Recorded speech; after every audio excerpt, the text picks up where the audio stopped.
ازيكم عاملين ايه؟ معاكم أميرة مجدي، ودي صفحتي. اعملوا لي متابعة. شايفين الجمال وشايفين اللحمة عاملة ازاي؟ مش قادرة اقول لكم ريحتها جميلة ازاي، وده بدوب زي ما انتوا شايفين. بسم الله ما شاء الله.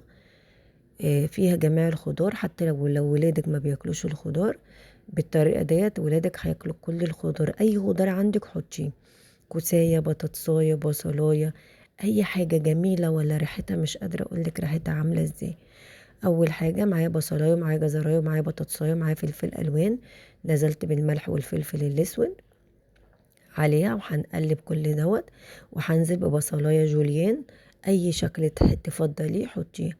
وهنزل بالفلفل الالوان وفلفل حامي، ومعايا جزرايه، ومعايا بطاطسايه بالشكل ده كله. ومعايا 3 فصوص توم، ومعايا ملح وفلفل اسود وبابريكا وتوم باودر وبصل باودر، ومعايا كيس الحراري. وهعمله واقفله بالمحبس بتاعه. شايفين بالمنظر ده كده اهوت. انا دخلتها في الفرن ونغستها كده بالسكينة على أعلى درجة حرارة. قعدت ساعة ونص معايا في الفرن. بعد كده طلعتها. بصوا شايفين الجمال تحفة، بس هو عشان البخار مش مبين. جمالها ولا ريحتها تحفة ودايبة دوب والله العظيم. والخضار ده دايب وريحته جميلة، وريحة الأكل بسم الله ما شاء الله.